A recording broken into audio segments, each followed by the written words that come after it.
प्रदेश में, कर्नाटका में, झारखंड में महागठबंधन का सरकार है। वहां फिर हमारे मस्जिदों को तोड़ा जाता है, हमारे दरगाहों को तोड़ा जाता है, मुसलमानों का दाढ़ी और टोपी देख के मारा जाता है। वहां कांग्रेस का सरकार जिसके अंडर में पुलिस है, प्रशासन है, हम मुसलमानों का रक्षा क्यों नहीं? जागा साहब जोरदार ताली। अस्सलाम वालेकुम। इस जनसभा में शामिल हमारे राष्ट्रीय अध्यक्ष जनाब बैरिस्टर असदुद्दीन ओवैसी साहब, कोचाद हमन प्रत्याशी सरवर आलम भाई और AIMIM के तमाम जिम्मेदार, मेरे बुजुर्गों, दोस्तों, साथियों, अस्सलाम वालेकुम।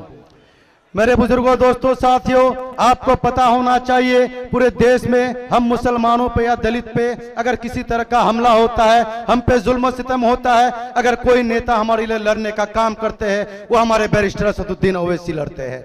आपको पता होना चाहिए पार्लियामेंट में हमारे खिलाफ कोई कानून बनता है, चाहे ट्रिपल तलाक का मामला हो, CNRC का मामला हो, या वक्फ का मामला हो, या कश्मीर से आर्टिकल 370 का मामला हो, हर मामले में अगर किसी नेता ने हमारा साथ दिया है, वो बैरिस्टर असदुद्दीन ओवैसी ने दिया है। वो आपको पता होना चाहिए उन्होंने कई मौके पे पार्लियामेंट में बिल फाड़ के विरोध जताने का काम किया है। और ये कांग्रेस के, महागठबंधन के लोग, महागठबंधन के नेता हमेशा खामोश रहते हैं, हमारा साथ बिल्कुल नहीं देते।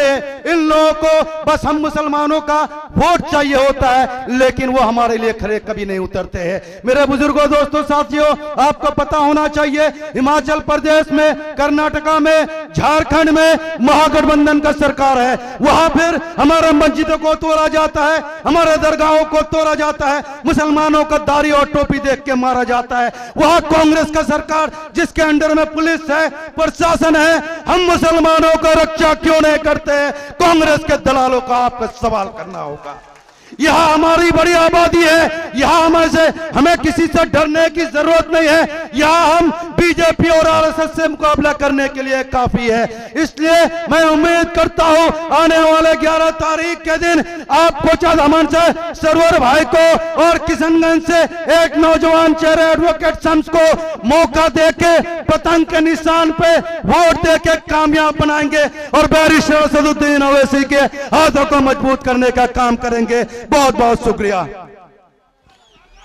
ऐलान कर रहा हूँ बरी आन बान से, बरी आन बान से, ये मुल्क है अजीज हमें अपनी जान से, हमें अपनी जान से, मर कर हम इसके गोद में सोएंगे एक दिन, मर कर हम इसके गोद में सोएंगे एक दिन, रिश्ता कभी न टूटेगा, रिश्ता कभी न टूटेगा हिंदुस्तान से, हिंदुस्तान से, रिश्ता कभी न टूटेगा हिंदुस्तान से, हिंदुस्तान से।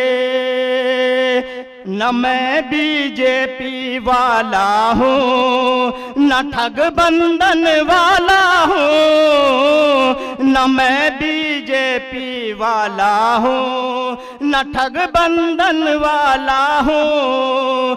ओवैसी पे जान लुटा दे जो, मैं वो यमायम वाला हूँ। ओवैसी पे जान लुटा दे जो, मैं वो यमायम वाला हूँ। या खुदा मेरे मुल्क को ऐसा निजाम दे, या खुदा मेरे मुल्क को ऐसा निजाम दे, मुल्ला बजाए घंटी पंडित आजान दे। या खुदा मेरे मुल्क को ऐसा निजाम दे, मुल्ला बजाए घंटी पंडित आजान दे। कुछ तुम बनो इंसान, कुछ मैं बनूं इंसान, मैं पढ़ूं तेरा गीता तू पढ़ मेरा कुरान, मैं पढ़ूं तेरा गीता तू पढ़ मेरा। कांग्रेस वाले हैं, ये जो RJD बीजेपी कांग्रेस वाले हैं, मौका मिलते ही सबको डसने वाले हैं। ये जो RJD बीजेपी कांग्रेस वाले हैं, मौका मिलते ही सबको डसने वाले हैं। और किसमें कितना जहर है हमको है मालूम, और किसमें कितना जहर है हमको है मालूम, क्योंकि हम लोग ओवैसी वाले हैं, ओवैसी के दीवाने हैं। मेरे मोहतरम दोस्तों, बुजुर्गों, बिहार के मुसलमानों को 70 साल से जिन्होंने बेवकूफ बनाया है, आज बिहार का एक लीडर, एक बिहार का नौजवान अख्तरुल ईमान, एक मुस्लिम चेहरा जब सामने आया है तो आज उनकी आंखों में जलन हो रही है। आपको बताते चलूं कि कांग्रेस और आरजेडी में आज के डेट में कोई एक मुस्लिम बड़ा लीडर दिखा दीजिए, कोई नहीं है आपकी रहनुमाई करने के लिए। असदुद्दीन ओवैसी साहब जब संसद में अकेला मुसलमान, कमजोर, दलित और बेसहारा पिछड़ों की बात करते हैं, तो क्या आप नहीं चाहते हैं कि आपके संसद में हमारे लिए कोई और भी उनका साथ देने वाला खड़ा हो?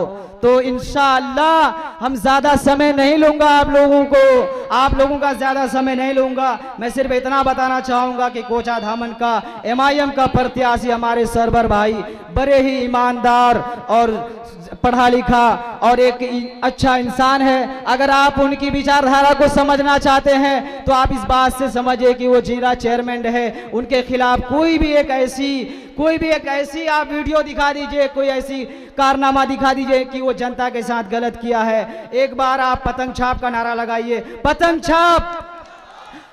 छाप, सरवर आलम, अख्तरुल ईमान, असदुद्दीन ओवैसी, बिहार की जनता जिंदाबाद जिंदाबाद।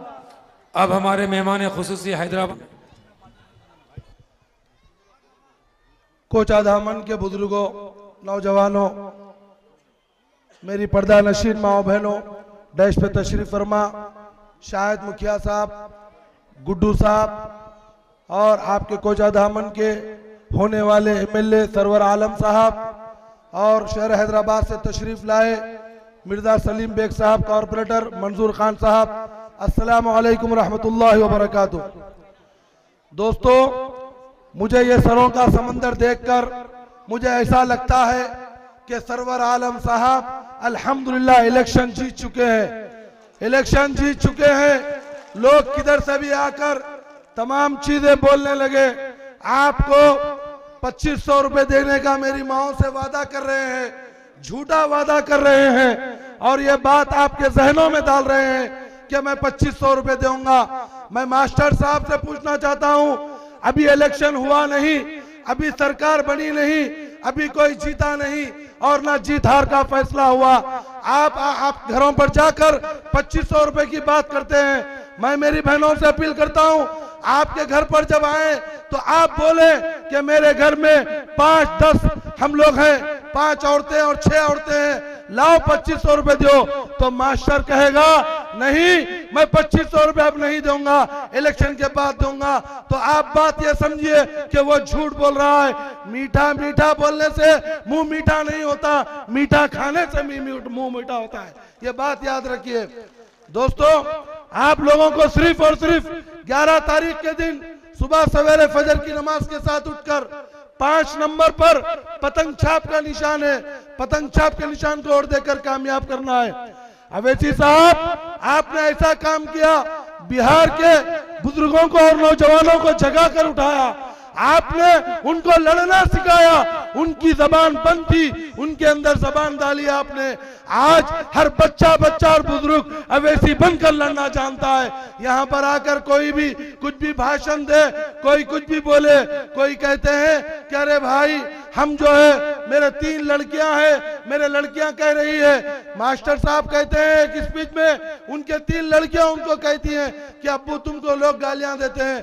अरे तुम तो अवैसी साहब उस दरख्त को, उस जमात को गाली देते हो जिस जमात ने बिहार में 10 साल पहले, 11 साल पहले 5 विधायक दिए। अरे तुमको मालूम, अगर यहाँ पर अगर सरवर आलम अगर जीत कर जाएंगे तो अल्हम्दुलिल्लाह तुम नौजवान बच्चों के लिए, उन मासूम बच्चों के लिए, उन बुजुर्गों के लिए तमाम चीजें लड़कर तुमको ला कर देने का काम करेंगे। मैं आप लोगों से अपील करता हूँ कि आप लोग 11 तारीख के दिन पतंग के निशान को ओढ़ देकर कामयाब करें। मैं अपना एक शेर बोलते हुए अपनी तकरीर खत्म करता हूं कि अभी लबालब भरा नहीं हूं, गनीमत है सब्र मेरा।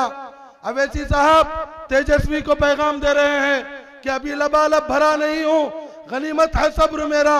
वो मुझको मुर्दा समझ रहा है, उसे कहो अभी मैं मरा नहीं हूं, उसे कहो अभी मैं मरा नहीं हूं। अस्सलाम वालेकुम।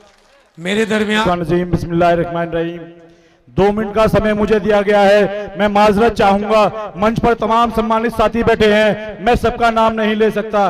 साथियों, कोचा दामन के अवाम से मैं अपील करने आया हूं, मेरे बुजुर्गवारों, नौजवान साथियों, मेरी माँ और बहनों, प्यारे बच्चों, 11 तारीख को आपको एक अहम फैसला लेना है। अहम फैसला क्या है कि आपको कोचा दामन विधानसभा से विधायक चुनकर विधानसभा भेजना है। मैं आप लोगों से अपील करने आया हूं, जब आप लोग 11 तारीख में घरों से निकल पोलिंग बूथ की तरफ जाएं तो याद रखना, ये लोकतंत्र का सबसे बड़ा हथियार ये वोट है, और इस वोट के अंदर वो ताकत है जो आपकी नस्लों का मुस्तकबिल संवार सकती है। इस वोट के अंदर वो ताकत है जो आपको बाइज्जत बावकार बना सकती है। इस वोट के अंदर वो ताकत है जो सीमांचल के, जो किशनगंज के, जो कोचा दामन के हालात सुधार सकती है। इस वोट के अंदर वो ताकत है जो आपके इलाकों के अंदर अच्छे स्कूल, अच्छे कॉलेज तामीर करा सकती है।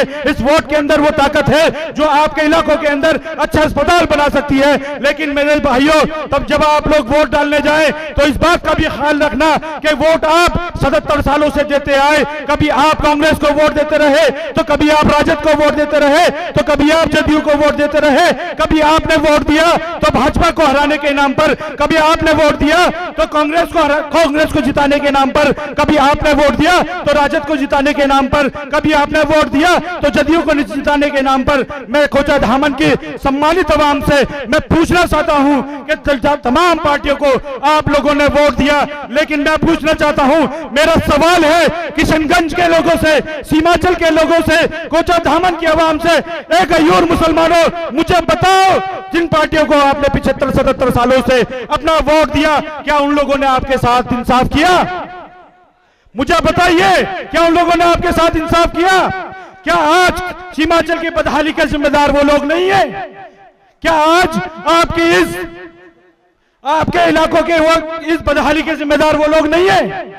आपके इस पिछड़ेपन के जिम्मेदार वो लोग नहीं है? जब आप तमाम लोग जानते हैं कि वक्त का तगाजा है, मैं सिर्फ इतना कह रहा हूं, जब आप तमाम लोग जानते हैं कि वोट लोकतंत्र का सबसे बड़ा हथियार है, और इस वोट का सही इस्तेमाल करने से आप तमाम को अच्छे स्कूल भी मिल सकते हैं, अच्छे अस्पताल भी मिल सकते हैं, आपकी बस्तियों के हालत भी सुधर सकते हैं, आपकी इबादतगाह भी सेफ रह सकती है। तो मेरे भाइयों, मेरे बुजुर्गवारों, नौजवान साथियों, इस वोट का सही इस्तेमाल करिए, और आने वाली 11 नवंबर को ईवीएम मशीन पर 5 नंबर पर पतंग छाप का निशान है। क्या नंबर पर? 5 नंबर पर, 5 नंबर के सामने वाला बटन दबाकर यहां से मजलिस इत्तेहादुल मुस्लिमीन के नुमाइंदे सरवर आलम को विधानसभा भेज देना। ये विधानसभा जाएंगे तो आपके लिए उसी तरह से आपकी लड़ाई लड़ने का काम करेंगे जिस तरह से मेरे कायद बैरिस्टर असदुद्दीन ओवैसी साहब पार्लियामेंट में आपकी लड़ाई लड़ने का काम करते हैं। आप तमाम का बहुत बहुत शुक्रिया।